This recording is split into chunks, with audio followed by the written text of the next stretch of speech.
Welcome to decoder ICT centre. আজকের ক্লাসে আমরা সংখ্যা পদ্ধতি রূপান্তরের তৃতীয় টাইপ অর্থাৎ অক্টাল বাইনারি হেক্সাডেসিমাল সংখ্যা পদ্ধতির একটি থেকে আরেকটিতে রূপান্তর করব। এই ক্ষেত্রে আমাদের জানা দরকার n সংখ্যক বিটের গ্রুপ দ্বারা 2n সংখ্যক চিহ্নকে আলাদাভাবে প্রকাশ করা যায়। অর্থাৎ দুইটি বিটের গ্রুপ দ্বারা অর্থাৎ n এর মান হচ্ছে 2, তাহলে অবশ্যই 2 অর্থাৎ 4টি চিহ্নকে আলাদাভাবে প্রকাশ করা যাবে। লক্ষ্য করি এখানে কয়টি বিটের গ্রুপ? 2টি, অর্থাৎ দেখুন এখানে একটা শূন্য একটা শূন্য, অর্থাৎ কয়টা বিট নিয়ে গ্রুপ হলো? 2টি বিট নিয়ে। আবার এখানেও 2টি বিট নিয়ে গ্রুপ করা হলো, অর্থাৎ 2টি বিট দিয়ে 4টি চিহ্নকে আলাদাভাবে প্রকাশ করা যায়। দেখুন এখানে 4টির বেশি আরেকটিও তৈরি করা যাবে না, এই 4টা ব্যতীত আরেকটাও তৈরি করা যাবে না। অর্থাৎ আমরা তাহলে কয়টা চিহ্নকে আলাদাভাবে প্রকাশ করতে পারলাম? 4টা। অর্থাৎ যেমন আমরা এই দুটোকে 0 বলতে পারি, এটাকে 1 বলতে পারি, এটাকে 2, এটাকে 3। ঠিক আছে, তাহলে দুইটি বিটের গ্রুপ দ্বারা কয়টা চিহ্নকে বোঝাতে পারলাম? এই 4টি। তারপর দেখুন একইভাবে 3টি বিটের গ্রুপ দিয়ে 2 অর্থাৎ 8টি চিহ্নকে আলাদাভাবে প্রকাশ করা যাবে। লক্ষ্য করুন এখানে 3টি বিটের গ্রুপ নেওয়া লাগবে, তাহলে এখানে দেখুন কয়টা বিট আছে? 3টি। প্রতিটি গ্রুপে কয়টি করে আছে? 3টি করে। আর কয়টা সংখ্যাকে বোঝানো যায়? 8টি। এখানে কিন্তু 0 সহ 7 পর্যন্ত, তাহলে কয়টি? 8টি চিহ্নকে আলাদাভাবে প্রকাশ করা যায়। অর্থাৎ আমরা বলতে পারি এটাকে 0 বললাম, এটাকে 1 বললাম, এভাবে এভাবে করে এটাকে 7 বললাম। দেখুন একটিও আরেকটির সাথে মিলবে না, অর্থাৎ 7কে যদি আমি 111 বলি, দেখুন আরেকটিও 111 নাই। আবার চাইলে আপনি আর নতুন একটিও বানাতে পারবেন না। যেমন আমি যদি র্যান্ডমলি বলি 101, আচ্ছা দেখুন এখানে যে অলরেডি তৈরি করা আছে, তার মানে নতুন একটিও বানানো সম্ভব না। সাধারণত এটি বানানো যায় একটি নিয়ম ফলো করে। যেহেতু 8টি সংখ্যাকে বা 8টি চিহ্নকে আলাদাভাবে প্রকাশ করা যায়, তাই 8 এর অর্ধেক কত? 4, অর্থাৎ 4 2 1 এই রুলস ফলো করে যতগুলো চিহ্নকে বোঝানো যাবে বা আলাদাভাবে প্রকাশ করা যাবে তার অর্ধেককে আমরা প্রথমে লিখব, তারপর তার অর্ধেক 2, তার অর্ধেক 1। আর ছকটা সাজাবো হচ্ছে এভাবে যে এখানে কত? 4, তার মানে 4টা শূন্য 4টা 1। আবার দেখুন এখানে 2 লেখা, তার মানে 2টা শূন্য 2টা 1, 2টা শূন্য 2টা 1। আবার দেখুন 1, তার মানে এবার লিখবো একটা শূন্য একটা 1, একটা শূন্য একটা 1, এভাবে করে পুরো ছকটা করে ফেলা যায়। এতে করে কোনো রিপিটেশন আসে না, অর্থাৎ একই লেখা দুইবার হয় না, আবার কোনোটা বাদও পড়ে না। তাই এই রুলস ফলো করে এই সবগুলা তৈরি করবেন।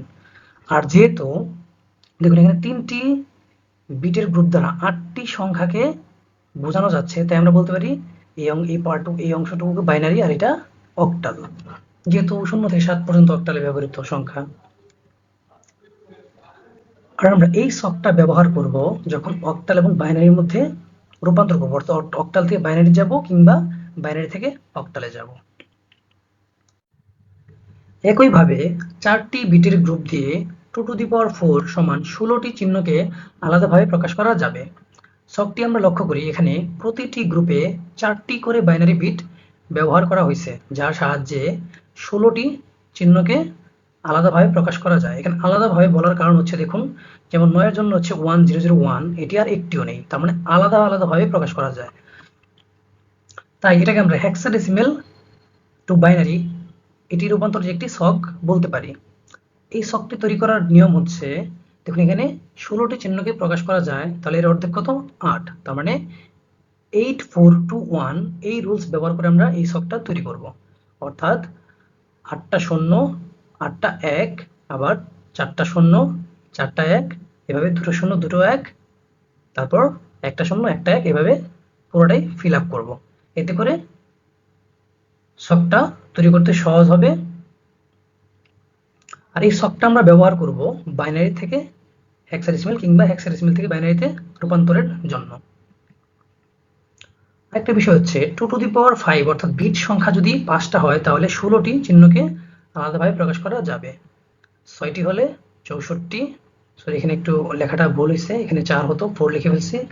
আচ্ছা, আবার 7টি বিট হলে 128টি চিহ্নকে আলাদাভাবে প্রকাশ করা যাবে। এই ছকগুলো অনেক বড় হবে তাই আমি লিখছি না, বাট এগুলো এমসিকিউতে চলে আসে অনেক সময়। এখান থেকে আমরা দুটি অনুধাবন প্রশ্ন শিখতে পারি। দেখুন প্রথমটি হচ্ছে অক্টালকে কেন 3 বিটের বাইনারি বলা হয়? উত্তর হচ্ছে, আমরা জানি n সংখ্যক বিটের গ্রুপ 2n সংখ্যক চিহ্নকে আলাদাভাবে প্রকাশ করতে পারে। অক্টাল সংখ্যা পদ্ধতিতে মোট 8টি চিহ্ন বা অঙ্ক আছে, যাকে 2 সমান 8 আকারে লিখতে পারি। অর্থাৎ বলতে পারি 3টি বিটের গ্রুপ 8টি অক্টালকে আলাদাভাবে প্রকাশ করতে পারবে। তাই অক্টালকে 3 বিটের বাইনারি বলা হয়। এটি বাইনারি টু অক্টালের যে একটা ছক আছে সেখানে তাকালে কিন্তু আমরা দেখতে পারি যে 3টি বিট 8টি অঙ্ককে আলাদাভাবে প্রকাশ করতে পারে। তাই বলতেই পারি যে অক্টাল হচ্ছে 3 বিটের বাইনারি। একইভাবে হেক্সাডেসিমেলের উত্তরটা হবে, শুধু বিট সংখ্যা হবে 4। আপনারা এটা একটু দেখে নেবেন। এবার আমরা অক্টাল সংখ্যা থেকে বাইনারি সংখ্যায় রূপান্তর করব।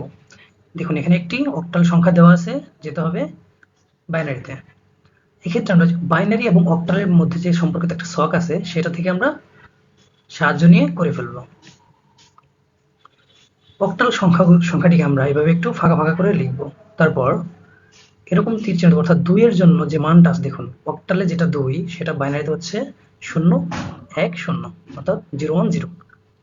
তারপর দেখুন 4 এর জন্য 1 0 0। এভাবে প্রতিটাই দেখে দেখে লিখে ফেলব। এই অক্টাল বাইনারি সম্পর্কিত যে ছকটা আছে সেটা থেকে দেখে লিখব। আর এখানে যে দশমিকটা সেটা আমরা দশমিকটা এখানে দিয়ে নিব। সর্বশেষ উত্তরটা আমরা সরাসরি এখানে দেখে লিখে দেবো যে এখানে অক্টাল আর হোয়াটের জায়গায় এই পুরো মানটাকে। তবে আমরা যেহেতু শুরুতে 0 না দিলেও চলে, তাই আমরা সেটা দিব না। তারপর এভাবে পুরোটা লিখে ফেলবো। এবার আমরা বাইনারি থেকে অক্টাল সংখ্যা পদ্ধতিতে রূপান্তর করব। দেখুন এখানে একটি বাইনারি সংখ্যা দেওয়া আছে যাকে অক্টালে নিতে হবে। তাহলে আবারও আমরা অক্টাল এবং বাইনারি সম্পর্কিত যে ছক আছে সেটা আমরা সেখান থেকে সাহায্য নিয়ে সমাধান করব। তো আমরা বাইনারি সংখ্যাটাকে এখানে লিখে নিব। আমরা কিন্তু জানি যে অক্টাল হচ্ছে 3 বিটের বাইনারি। তাহলে বাইনারি সংখ্যাকে যদি আমরা 3টা করে গ্রুপ করে দিই এভাবে, দেখুন এই 3টি, আবার এদিকে 3টি, এখানে 2টি আছে, তো আমরা 2টি গ্রুপ করে রাখবো। অবশ্যই দশমিকের এখান থেকে শুরু করতে হবে। আবার এদিক থেকে যখন গ্রুপ করবো তখন দশমিকের পর থেকে, অর্থাৎ এইভাবে। এরপর তীর চিহ্ন দিয়ে আমরা, যেহেতু এখানে 2টি বিট আছে কিন্তু আমরা জানি অক্টাল হচ্ছে 3 বিটের, তাই আমরা এখানে 3 বিট করে নিব, সামনে একটা শূন্য যোগ করে। আর আমরা জানি এদিকে সামনে একটা শূন্য যোগ করলে কোনো মানের চেঞ্জ হয় না, অর্থাৎ 0 1 0। আর এখানে সরাসরি লিখবো যেহেতু 3টাই আছে এখানে, অর্থাৎ 1 1 0, তারপর 1 0 1, তারপর দশমিকটা আমরা দিয়ে নিব 1 0 1, তারপর 0 1 আর একটা 0 যোগ করা যায়, কারণ দশমিকের পরে শূন্য যোগ করলে কোনো সমস্যা নাই। এবার দেখুন 0 1 0 এই মানগুলো হচ্ছে বাইনারিতে কয় বিট করে, 3 বিট করে। তার মানে আমরা এই 3 বিটের বাইনারি থেকে সরাসরি অক্টালে চলে যেতে পারি এখানে দেখে দেখে। যেমন 0 1 0, দেখুন এই যে এখানে 0 1 0 মানে 2, তার মানে আমরা লিখবো এখানে 2। আবার 1 1 0, 1 1 0 মানে 6, এখানে লিখবো 6। এই বাকিগুলো দেখে লিখে নিব আর মাঝে দশমিকটা দিব। অ্যান্সারটা আমরা সরাসরি ওয়াটের জায়গায় লিখে দেবো। এবার দেখুন হেক্সাডেসিমেল থেকে বাইনারিতে যাব। নিয়ম আগের মতোই, তবে এবার আমরা এই বাইনারি এবং হেক্সাডেসিমেলের ভিতরে যে সম্পর্কিত একটা ছক আছে সেটা ব্যবহার করব। আমরা হেক্সাডেসিমেল সংখ্যাটা নিচে লিখবো একটু ফাঁকা ফাঁকা করে। তারপর সরাসরি আমরা এই 5 এর জন্য, অর্থাৎ হেক্সাডেসিমেলে যেটা 5 সেটা বাইনারিতে 0 1 0 1, অর্থাৎ এভাবে লিখে দেব। প্রত্যেকটা এইভাবে দেখব আর লিখে দেব। দশমিকটা হবে এখানে। এভাবে লেখার পর সরাসরি এবার উত্তর লেখা যায়। তো দেখুন এখানে আমরা ওয়াটের জায়গায় সরাসরি মানটা বসাই দিছি, শুধু সামনে 0টা দিয়ে নেই। আপনারা চাইলে এখানে শেষে দুটো শূন্য আছে, এই দুটো না দিলেও সমস্যা নাই, কারণ দশমিকের পরে শূন্যের কোনো দাম নেই। এবার দেখুন বাইনারি থেকে হেক্সাডেসিমেলে রূপান্তর করব। এখানে একটি বাইনারি সংখ্যা দেওয়া আছে যাকে হেক্সাডেসিমেলে নিতে হবে। আবারও বাইনারি এবং হেক্সাডেসিমেল সম্পর্কিত ছকের সাহায্য লাগবে। বাইনারি সংখ্যাটাকে আমরা নিচে লিখে নিলাম। এবার আমরা জানি যে হেক্সাডেসিমেলকে 4 বিটের বাইনারি বলা হয়, আমরা এটা কিছুক্ষণ আগেই জানছি। তাহলে আমরা যদি এখন এই বাইনারিকে 4টি করে গ্রুপ করে দেই, তাহলে তোমরা সেখান থেকে অনায়াসে হেক্সাডেসিমেলে চলে যেতে পারবো। তা আগের নিয়মেই দশমিকের পর থেকে 4টা করে আমরা গ্রুপ করবো। দেখুন এই 4টা গ্রুপ করলাম, আবারও 4টা, আর এদিকে 4টা না হলেও আমরা এভাবে লিখে রাখবো, মানে চিহ্নটা এভাবে দিয়ে রাখবো। আর এদিকে 4টি, আর এখানে 2টি, আর এভাবে দিব। এবার এটাকে একটু সাজিয়ে লিখবো, অর্থাৎ এখানে দেখুন 3টি বিট আছে, এটাকে 4টা বিট করে দেবো সামনে একটা শূন্য যোগ করার মাধ্যমে, অর্থাৎ 0101, আর এখানে 4টা 0, এখানে 4টা 1, এখানে 0111, দশমিকটা দেবো আগে, তারপর 0111, তারপর 01, আর পরে 2টা 0 অ্যাড করব, যেহেতু দশমিকের পরে 2টা 0 অ্যাড করলে সমস্যা নাই। এবার দেখুন এই মানগুলা, অর্থাৎ 4টা বাইনারি বিট থেকে আমরা সরাসরি হেক্সাডেসিমাল মান পেয়ে যাই। যেমন 0101, এটা কোথায়, এই যে 0101, অর্থাৎ 5, তার মানে আমরা এখানে লিখবো তো 5। এমনি ভাবে প্রত্যেকটা মান আমরা এই ছক থেকে দেখে দেখে লিখে দেব, যে রেজাল্ট আসলো সেটাই হচ্ছে হেক্সাডেসিমাল মান। এবার আমরা অক্টাল থেকে হেক্সাডেসিমাল সংখ্যা পদ্ধতিতে রূপান্তর করব। তবে অক্টাল থেকে হেক্সাডেসিমেলে সরাসরি যাওয়ার কোনো উপায় নেই, কিন্তু আমরা জানি অক্টাল থেকে বাইনারিতে যাওয়া যায়, আবার বাইনারি থেকে হেক্সাডেসিমেলে যাওয়া যায়। তাই এখানে এই দুটি কাজ করব, যার মাধ্যমে অক্টাল থেকে হেক্সাডেসিমেলে যেতে পারবো। তো দেখুন এখানে একটি অক্টাল সংখ্যা দেওয়া আছে, যেতে হবে হেক্সাডেসিমেলে। আমরা হেল্প নিব এই ছকটির। এখানে বাইনারি এবং হেক্সাডেসিমেলের ছক মূলত আঁকানো হয়েছে, কিন্তু আমরা এখানে যদি এভাবে বোল্ড করে আলাদা করে দিই, তাহলে একই ছকের ভিতর আমরা বাইনারি অক্টাল এবং বাইনারি হেক্সাডেসিমাল সম্পর্ক করতে পারবো। দেখুন এই অংশটুকু কিন্তু আমরা অক্টাল এবং বাইনারির মধ্যে সম্পর্ক করার ক্ষেত্রে ব্যবহার করি। তাহলে হেক্সাডেসিমালের চার্টের ভিতরই আমরা এইটুকু বোল্ড করে একটা ছক ব্যবহার করে দুটি কাজ করতে পারবো। পরীক্ষার খাতায় শেষ পাতায় আপনারা এই চিত্রটা আঁকায় নেবেন, এভাবে বোল্ড করে অক্টালটাকে আলাদা করে নেবেন, তাহলে এক চিত্র দিয়ে আপনারা অক্টাল হেক্সাডেসিমাল বাইনারি সম্পর্কিত যত ম্যাথ আছে সবগুলা সমাধান করতে পারবেন। তো দেখুন এখানে আমরা অক্টাল সংখ্যাটা লিখে নিলাম একটু ফাঁকা করে, তারপর অক্টাল থেকে আগে বাইনারিতে যাব, অর্থাৎ এবার আমরা কোথায় তাকাবো, আমরা এই ছকটার দিকে তাকাবো, যেহেতু অক্টাল এবং বাইনারির মধ্যে সম্পর্ক করতে হবে। তো 4 এর জন্য বাইনারি মান হচ্ছে দেখুন 100, বাকিগুলো এভাবে অক্টাল ছক থেকে দেখে লিখে নেবেন।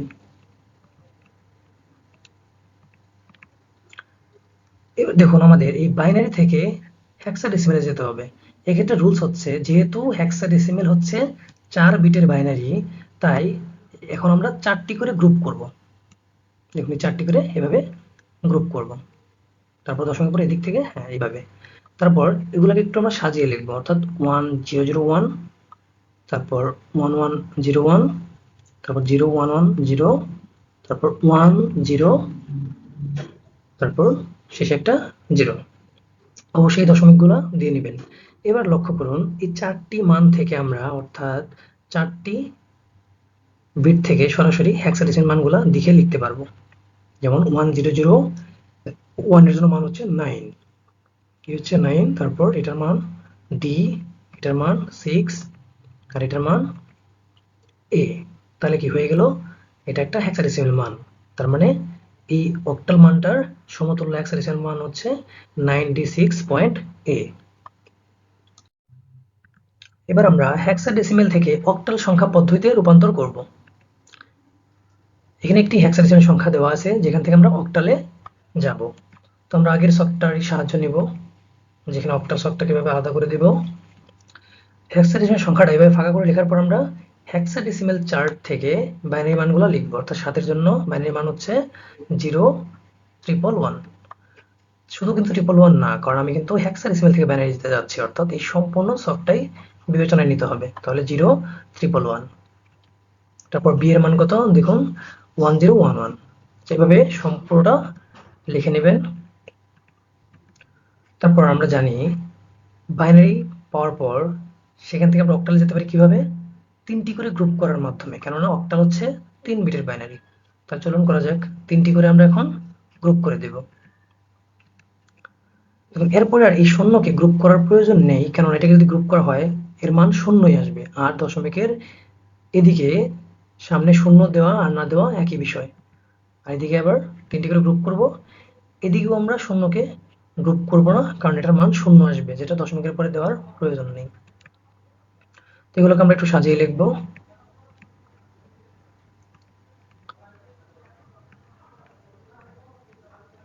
তারপর অক্টাল ছক থেকে, অর্থাৎ যেহেতু 3 বিট করে গ্রুপ করছি, তার মানে শুধু আমরা অক্টাল ছকে তাকিয়ে আমরা মানগুলো লিখে দেব। দেখুন এখানে 111 এর মান হচ্ছে 7, আমরা এখানে লিখবো 7, বাকি মানগুলো এভাবে লিখে ফেলবো। এই যে মানটা আসলো এটাই হচ্ছে অক্টালের একটি মান। উত্তরটা লিখবো এইভাবে, অর্থাৎ ফোর্টের জায়গায় আমরা এই মানটা লিখে দেব। আপনাদের বাড়ির কাজ হচ্ছে এই অঙ্কগুলো, এগুলো করে নিয়ে আসবেন। আমি প্রত্যেকটা নিয়মেই করিয়ে দিছি। আপনারা এই অঙ্কগুলো করে আমার কমেন্ট বক্সে দিতে পারেন।